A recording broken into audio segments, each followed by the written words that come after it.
All right. I am with Pascal, the founder and CEO of Noosa Labs. Pascal, how you doing today?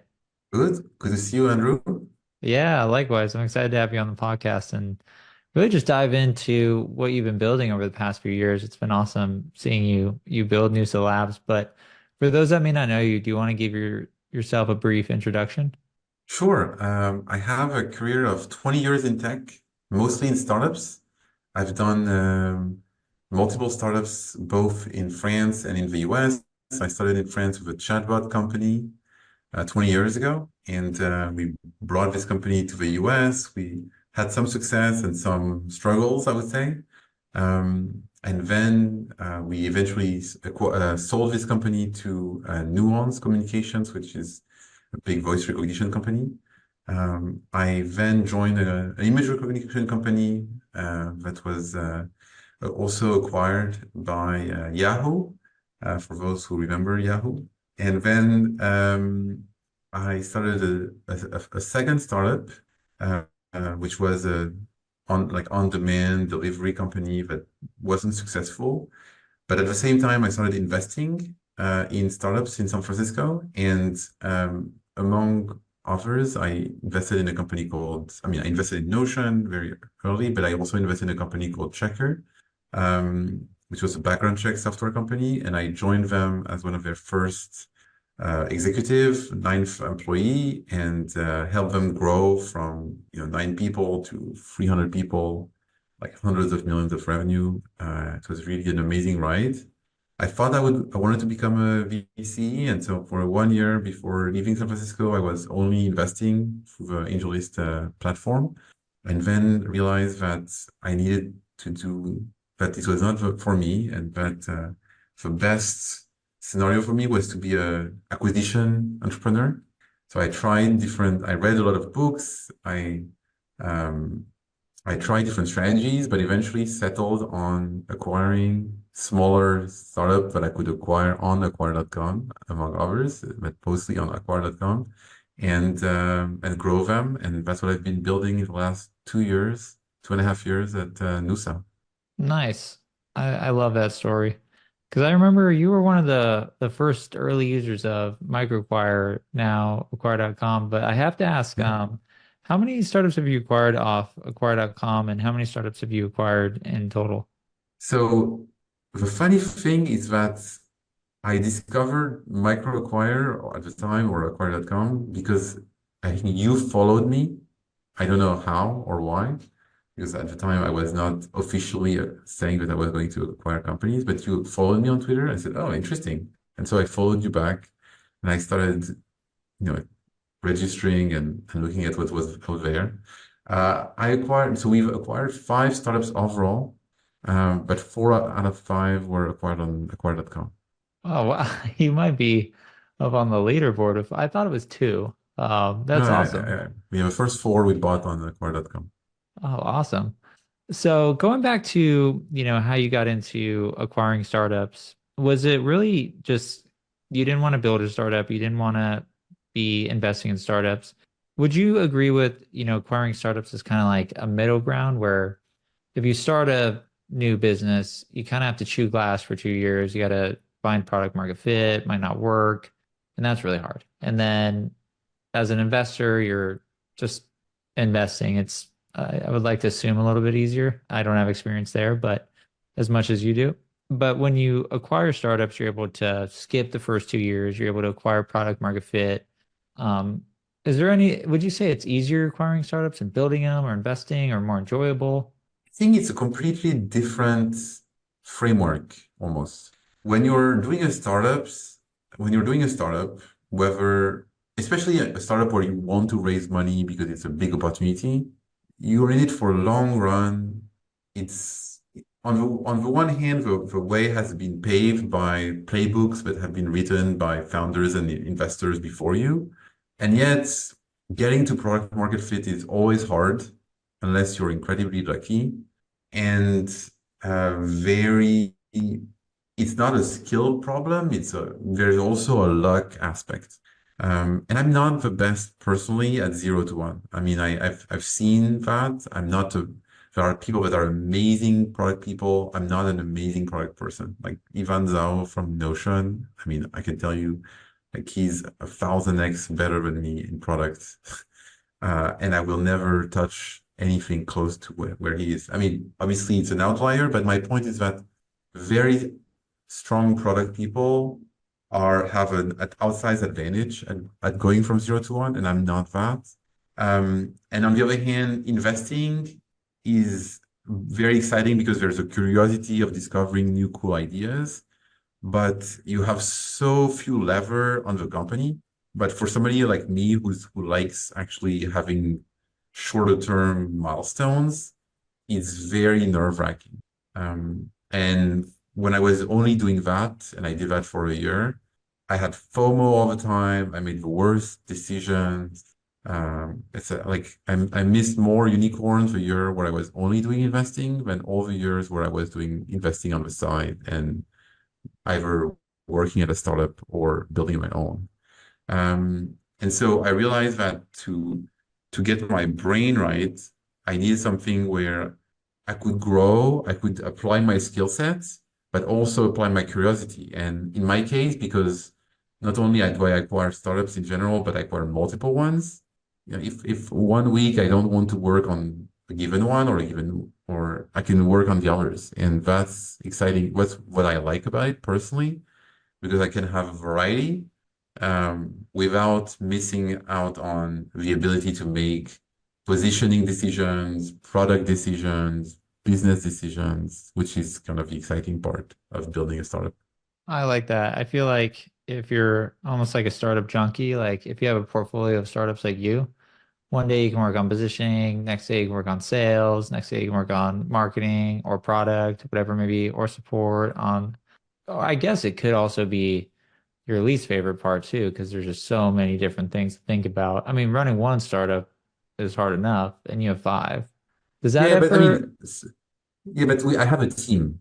So I build the company and the structure so that I don't have to manage the day-to-day of these companies. So I can gotcha? decide what I work on because in a way, the companies are running themselves through my team. Makes sense. So my structure is a little bit different. What I admire is all the guys. I mean, there are a few of them that are very active on Twitter, that have like 10, like John Rush has 24 SaaS. Like there's this other guy, this French guy that lives in Bali. I forgot his name now, but has like 10 or 10 SaaS that are doing hundreds of thousands of MRR. Like it's it feels very hard to do all that at the same time. Like, um, but yeah, I mean, the way I do it is that I really have a team that helps me manage it, and my job is to find new targets and to see what we can do that will and to create plans for like long-term plans for whatever we acquire that my Nice. team can execute. What would you say like a perfect acquisition target is for you? So size, cat, if you could just describe like the perfect business that you would absolutely want to buy, what would that look like? Um, so we look at businesses that are between 200 and 800K of ARR. We look at businesses that are typically bootstrapped, no team beyond the founders or maybe a few contractors here and there.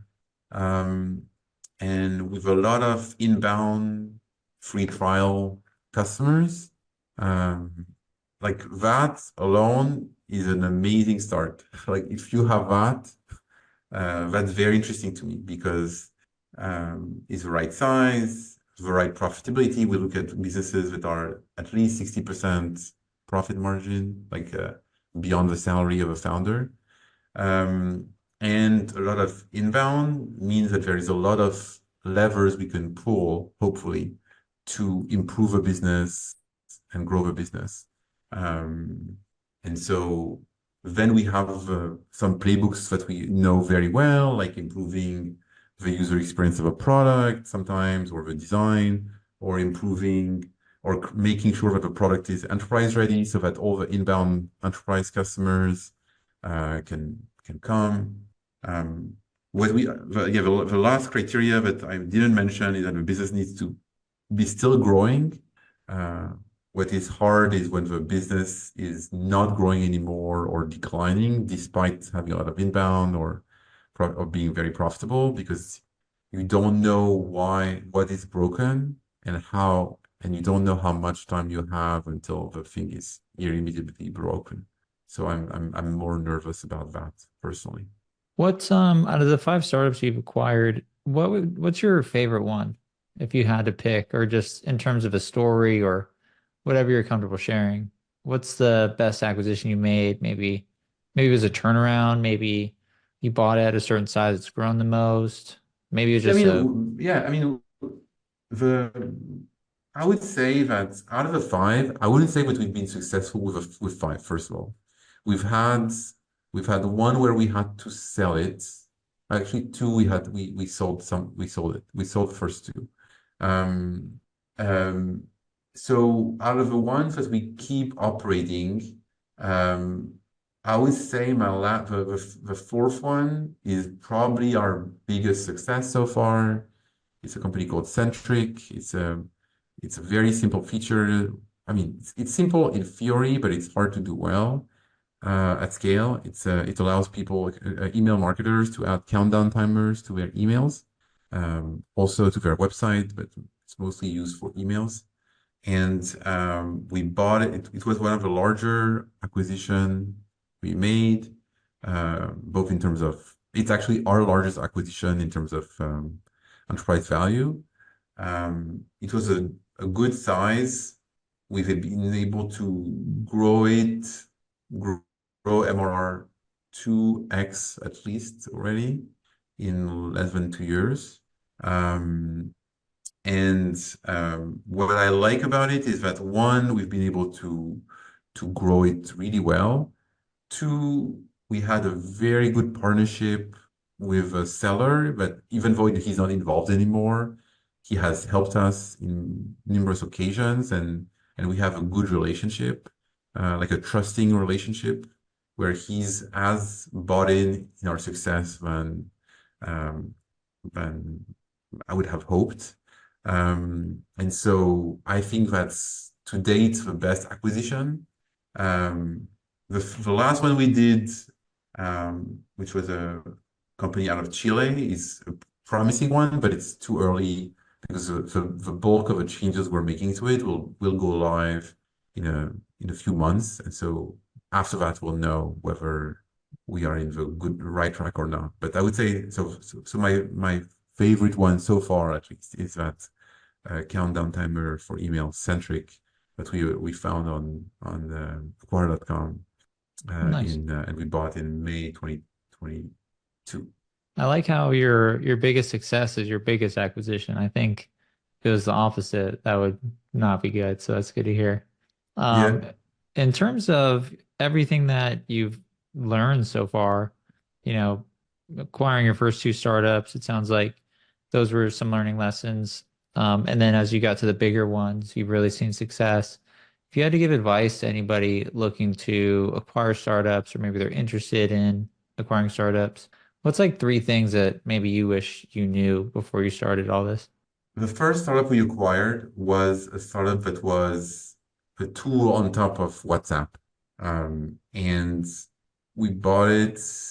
It was a pretty small acquisition, small MRR. We grew it a lot. And then we got a cease and desist letter by WhatsApp, and we had to shut Oh it no. down.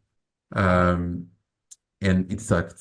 And it sucked because obviously um, it would have been if had it not happened, I think it would have been our biggest success today, revenue wise. Like I think we Mm, were ready to 10x this business at least. Um, so I think that the first lesson is to be very careful with companies that are relying on large platforms. And when I say large platform, I'm talking about the Meta apps, I'm talking about Twitter, LinkedIn, things like that. Like when you're basically sleeping on when you're feasting on their back, at some point they can wake up and disrupt what you're building. and it can be pretty violent. And so that's one thing that I'm very nervous about. Um, I almost bought a business on top of OnlyFans that I also found on Quora.com. And it was just after, at the moment we had that our cease and desist letter from WhatsApp, and I decided against it, and I frankly have no regret. It was like I've learned a lesson, and I'm going to be very, very cautious when being too close to these large platforms and doing things that are, I would say, a little bit borderline or on the gray area with them. So I would say that for us, where we're not flipping companies, when we're selling, it means that it doesn't, like, it means that there's a problem in a way. Um, we need to buy something that will be there for the long run. Some other people are different. Many people buy on acquire and then sell something after 6 months. That's a different mindset. Like these are the flippers. I'm a long-term holders, and so for me, something like betting on something that won't change is a better path. Um, I think that the second thing I would pay close attention to is the fact that the more meticulous like a seller is, the better the business.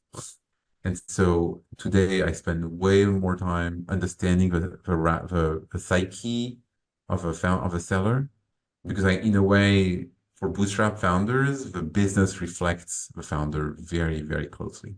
Mm. And so if they're messy, the business will be messy. If they're shady, the business will be shady, etc., etc. So um, I I really try to understand the psyche of a founder, um, and how what are their standards. And if they have high standards, it's a good sign.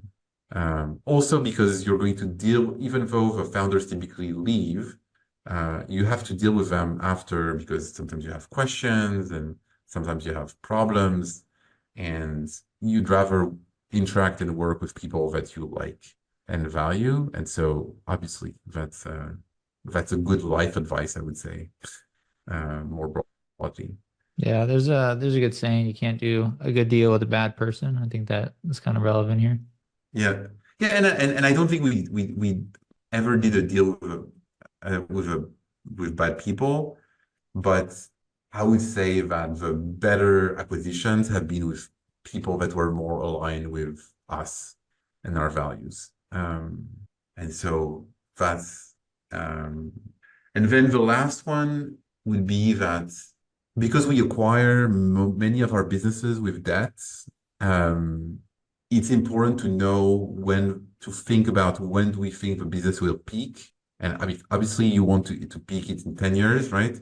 But it's not the case for every startup. Some startups just peak and then they go down. And so for us, it's a question of can we make sure that it peaks in at least 4 or 5 years versus us just having a business that will peak probably next year and then it will go downhill from there. Because debt for these businesses is very expensive, and you you need growth to pay for the price of a debt in a way. And so um, you want to make sure that what you're buying is not going to have one last puff and then go downhill from there, despite everything that you can try. So Nice. I like it, those it tips. means that it means that when we're thinking about it, we need to have multiple obvious growth levers that we can pull, so that maybe we'll pull one at a time, but over time it will make sure that we have 4 years of growth. Yeah, that makes sense.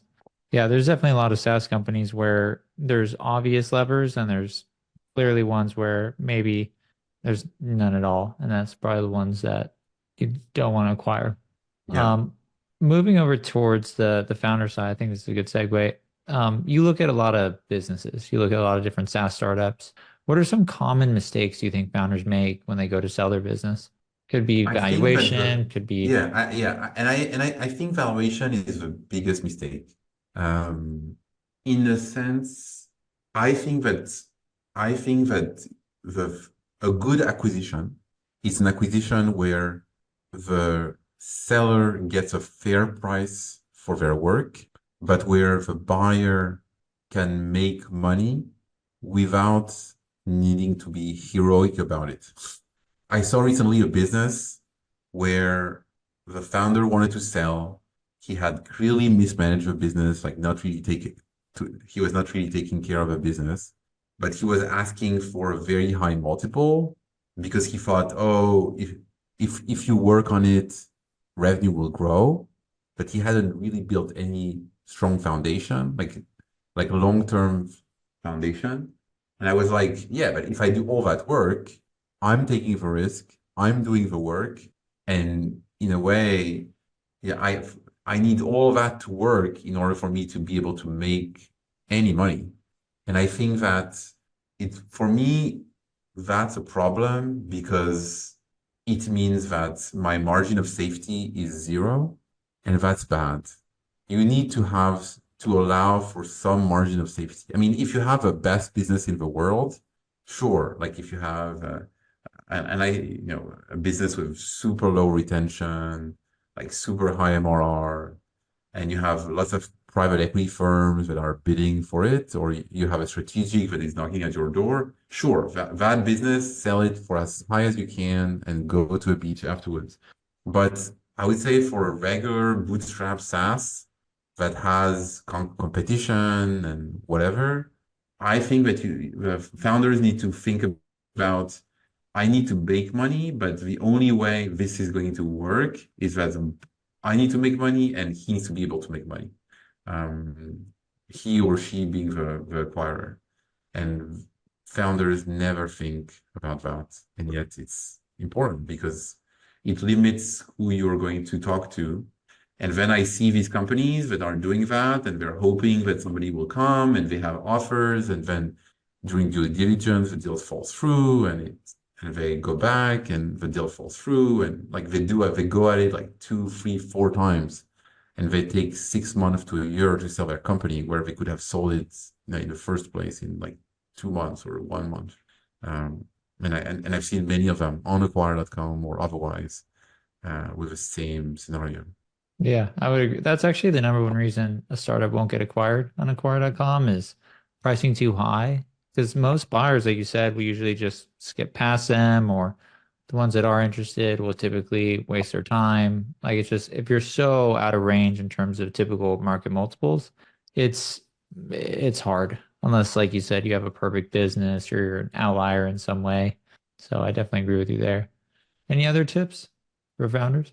I would say get your ducks in a row, um, in the sense that if you want to sell, try to make sure you have clean P&L, you have like that if you're using profit, even if you're not using Profitwell, maybe use a free Profitwell account so that you can send it to to the potential acquirer without giving access to Stripe.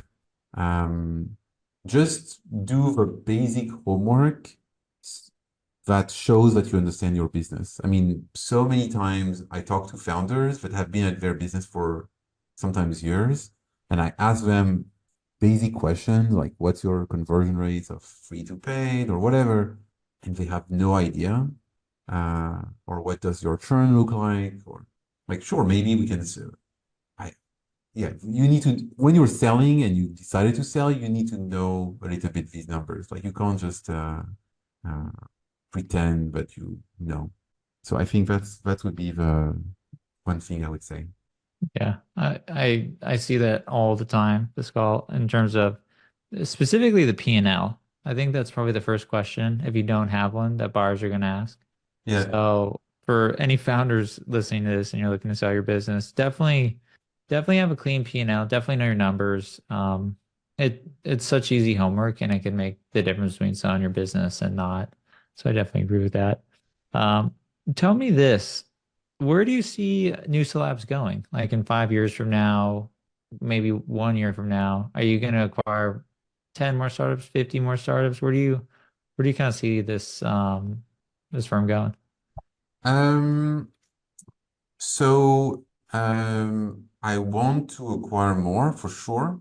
Um, I think that first of all, I'm having fun doing what I'm doing. And so unless something catastrophic happens or like I make really bad acquisitions and I'm terrible at it, um, I want to do that for the next 10 years. So I'm really building something for the long run. And it's the first time in my career but I feel that what I'm doing is something that I want to do in like um, 10 years. Um, the second thing I would say is that so in 5 years, probably we will acquire, I don't know, 10 more businesses, maybe more, I don't know. Um, at least 10 core businesses, maybe some small add-ons here and there if we make some add-on acquisitions, product acquisitions. But yeah, we'll probably raise money between now and then to help me, like so that I'm not the only one funding the acquisitions and we rely a little bit on less on debt. Um, but if in 5 years we make 10 more acquisitions, we uh, we have had multiple successes in that we have built lasting franchises.